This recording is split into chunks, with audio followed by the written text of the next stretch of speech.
नमस्कार. आज आपण अशा काही दिग्गजांना भेटणार आहोत ज्यांनी अक्षरशः ज्ञानाची नवी दालनं उघडली. चला तर मग सुरू करूया हा बौद्धिक प्रवास. पण एक मिनिट, आपण एखाद्याला कुठल्याही विषयाचा जनक असं का म्हणतो? म्हणजे हा फक्त एक किताब आहे की यामागे काहीतरी मोठा अर्थ आहे? खरं तर याच प्रश्नाभोवती आजची आपली सगळी चर्चा फिरणार आहे. चला तर मग आपल्या या बौद्धिक हॉल ऑफ फेमच्या पहिल्या भागात जाऊया. सुरुवात करूया प्राचीन काळातून, त्या महान दृष्ट्यांपासून. तर आपला पहिला प्रश्न, इतिहासाला एक विषय म्हणून, एक शिस्त म्हणून कोणी ओळख दिली? सोप्या भाषेत सांगायचं तर इतिहासाचे जनक कोण? आणि ते नाव आहे हेरोडोटस. तर मग हेरोडोटस यांनाच इतिहासाचे जनक का म्हणतात? कारण त्यांनी फक्त ऐकीव गोष्टी किंवा कथा सांगितल्या नाहीत, तर त्यांनी पहिल्यांदा माहिती गोळा केली, ती कितपत खरी आहे हे तपासलं आणि मग तिला एका व्यवस्थित कथानकात मांडलं. ही जी पद्धत आहे ना, तीच त्यांना सगळ्यांपेक्षा वेगळं ठरवते. बरं, आता पुढच्या महान व्यक्तीकडे वळूया. कधी विचार केलाय की आपल्या या पृथ्वीला, आपल्या जगाला मोजायचा, त्याचा नकाशा बनवायचा पहिला प्रयत्न कोणी केला असेल? त्यांचं नाव होतं इरॅटोस्थीन्स. खरं तर जिओग्राफी म्हणजे पृथ्वीचा अभ्यास किंवा भूगोल हा शब्दच त्यांनी आपल्याला दिला. चला आता प्राचीन जगातून एक मोठी उडी मारूया थेट आधुनिक युगात. भेटूया त्या निर्मात्यांना ज्यांनी आपल्या आजच्या जगाची वैचारिक पायाभरणी केली. आता आपण अशा एका व्यक्तीबद्दल बोलणार आहोत ज्यांच्या विचारांनी आपलं आजचं जग म्हणजे आपला समाज, व्यापार, इतकंच काय सरकार चालवण्याची पद्धत सुद्धा या सगळ्याला आकार दिलाय. कोण असतील बरे ते? अर्थशास्त्राचे जनक. ते आहेत ॲडम स्मिथ, आधुनिक अर्थव्यवस्थेच्या सगळ्या मूलभूत सिद्धांतांमागचं मूळ.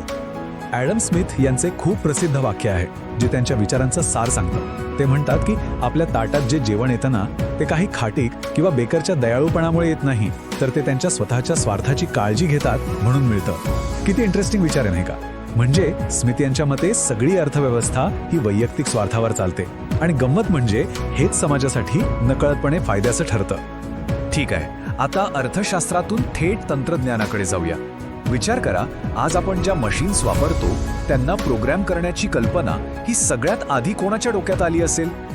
हे आहेत चार्ल्स बॅबेज, एक असे शोधक आणि गणितज्ञ ज्यांच्या कल्पना त्यांच्या वेळेच्या कित्येक शतकं पुढे होत्या असं म्हटलं तरी वावगं ठरणार नाही. आणि आता आपण त्या महान व्यक्तिमत्वाबद्दल बोलणार आहोत ज्यांनी अवकाश, वेळ, गुरुत्वाकर्षण, अख्ख्या विश्वाकडे बघण्याची आपली नजरच कायमची बदलून टाकली. आणि ते आहेत अर्थातच अल्बर्ट आइन्स्टाईन, आपल्या या बौद्धिक प्रवासातलं कदाचित सगळ्यात मोठं आणि प्रतिष्ठित नाव.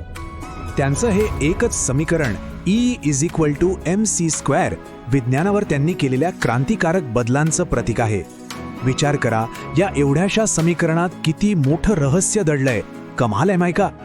तर मग या सगळ्या पायाभूत विचारवंतांचा जो वारसा आहे, जो प्रभाव आहे, त्यावर आता थोडं बोलूया आणि भविष्याचा वेध घेऊया. तर आज आपण एकूण 5 महान विचारवंतांना भेटलो.